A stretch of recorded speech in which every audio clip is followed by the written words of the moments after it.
It's as strong as battery acid, and it can melt steel. But it lives inside of us and helps digest our food. This is stomach acid. Is stomach acid dangerous? If it's this powerful, why doesn't it hurt us? And what would happen if we jumped into a pool full of this stuff? This is What If. And here's what would happen if we jumped into a pool full of stomach acid.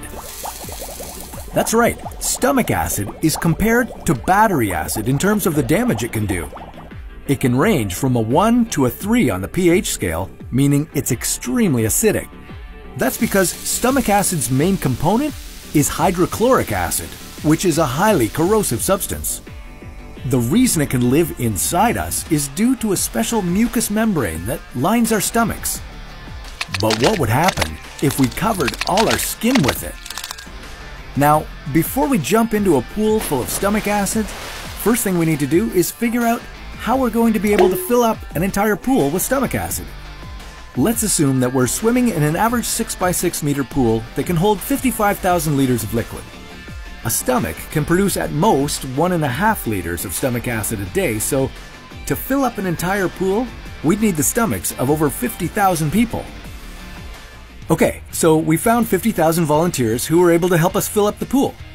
Before you even jump into it, you're going to notice the awful smell. Whenever there's excess acid in your digestive tract, it can cause your breath to stink. So multiply that by 50,000 and you'd get an idea of how awful the pool would smell. You'd be surrounded by horrible bad breath odor. And that's even before you jump in. As soon as you take the plunge, you'll feel stinging in your eyes and your nostrils. To get a sense of what this might feel like, have you ever had lemon juice squirted in your eye? It would be similar to that, as lemon juice and stomach acid have a similar pH level. But if you remember to bring your goggles and your nose plugs, hopefully you'll be able to avoid this part. What's much less avoidable is the stomach acid making contact with your skin. When it does, it'll cause some mild irritation right away. Luckily, the epidermis layer of your skin should be able to protect you before it starts to hurt too badly. If you jump into the pool and hop right back out, even with your skin all covered in stomach acid, you'd be relatively okay, apart from the mild irritation. As long as you wash the acid off with soap and water and towel off, you'll be totally fine. But what if you stayed in the stomach acid for much longer? If you didn't get out right away, the acid would slowly eat your skin. This would eventually leave you covered in 2nd and 3rd degree burns.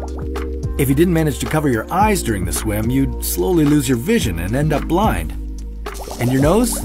It would dissolve from the inside if the acid touched it long enough. Oh, and if you accidentally swallow some of it, you'll inevitably vomit it back up.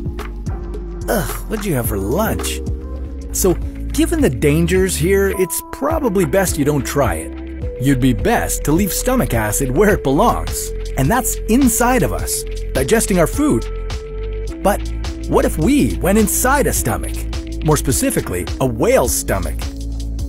Well, that's a story for another What If.